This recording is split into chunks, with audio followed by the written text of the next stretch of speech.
স্বরূপনগরের বিথারী হাকিমপুর পঞ্চায়েতের ৮৬ নম্বর বুথে অবৈধ নাগরিকত্ব ও ভোটার তালিকা নিয়ে বড় প্রশ্ন।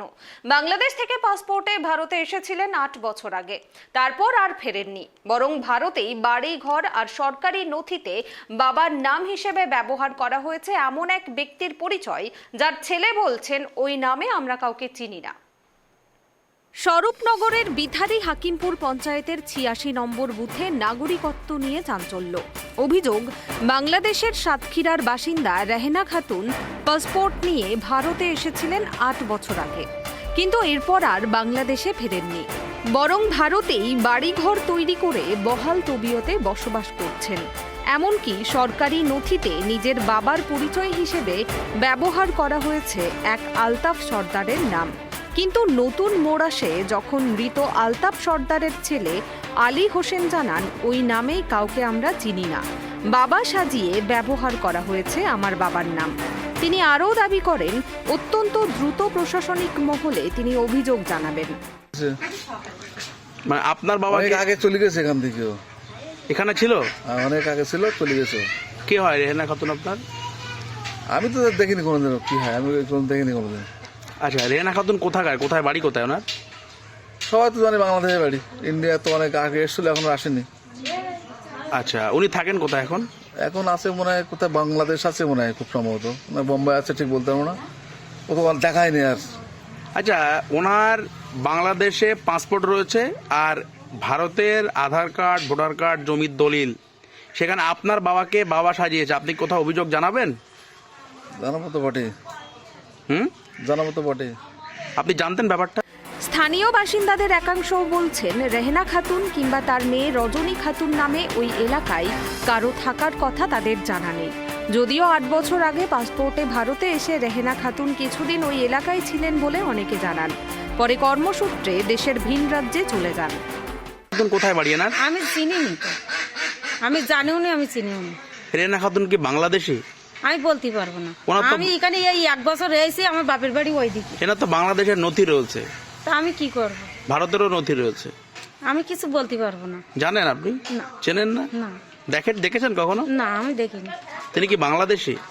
তা আমি কি বলবো, আমি তো দেখিনি, চিনিনি, শুনিনি। তাহলে ওই বুথের বিএলওকে প্রশ্ন করা হলে তিনি বলেন, আমার প্রচুর এসআইআর এর ফর্ম এসেছে, ওই নামেই কেউ ফর্ম জমা দিয়েছে কিনা না দেখে এই মুহূর্তে বলতে পারবো না, তবে অভিযোগ সত্যি প্রমাণিত হলে বিষয়টি ঊর্ধ্বতন কর্তৃপক্ষকে জানাবো। যে ওখানে বাংলাদেশে পাসপোর্ট আছে কি আছে ও বিষয়ে তো আমার জানা নেই।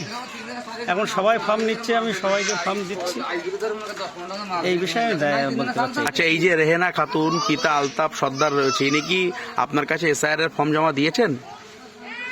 অনেকেই তো দিচ্ছেন, ওইটা আমি স্মরণ করতে পারছি না। 1319 ভোটার আমার, ওটা আমাকে দেখতে হবে একটু। আচ্ছা, রেহেনা খাতুনের বাংলাদেশের আপনার বুথের ভোটার, তার বাংলাদেশের পাসপোর্ট রয়েছেন, এটা কি আপনি সংশ্লিষ্ট আধিকারিকদের জানাবেন, উচ্চপদস্থ? বিষয়টা আমি যতক্ষণ না দেখবো নিজে, আমি তো বলতে পারছি না যে তার বাড়ি বাংলাদেশে পাসপোর্ট আছে কি আছে। আমি যতক্ষণ না দেখবো ততক্ষণ আমি তো বলতে পারছি না বিষয়টা। আপনার উচ্চ আধিকারিকদের জানাবেন? যদি আমি কেউ যদি আমাকে দেখায় সেটা চেষ্টা করব। পুরো ঘটনাকে সামনে এনে বিজেপি অভিযোগ তুলেছে স্থানীয় তৃণমূল নেতাদের মদতেই অবৈধভাবে নাগরিকত্ব ও ভোটার বানানোর কাজ চলছে। বাংলাদেশের পাসপোর্ট হোল্ডার রেহেনা খাতুন, তার বাংলাদেশে ঢাকা থেকে পাসপোর্ট বানানো এই রেহেনা খাতুন, যার পুরোপুরি পাসপোর্ট এখানে আছে, তিনি বাংলাদেশ থেকে পাসপোর্ট বানিয়ে এদেশে এসছেন।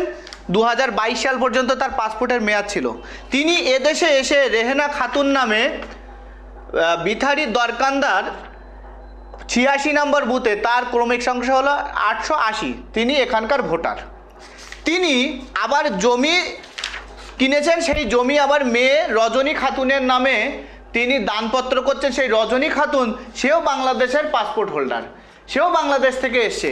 তো ভারতীয় জনতা পার্টি বারবার যে অভিযোগ করছে যে এখানে প্রচুর অনুপ্রবেশকারী তাদের নিজেদের নামে তৃণমূলের সহযোগিতায় যে আধার কার্ড, ভোটার কার্ড বানিয়ে এদেশে থাকছে, এই অভিযোগ কিন্তু এখানে প্রমাণিত। তবে এই অভিযোগকে সরাসরি নস্যাৎ করে তৃণমূল নেতৃত্বের দাবি, বিজেপি বিভ্রান্তি ছড়ানোর রাজনীতি করছে।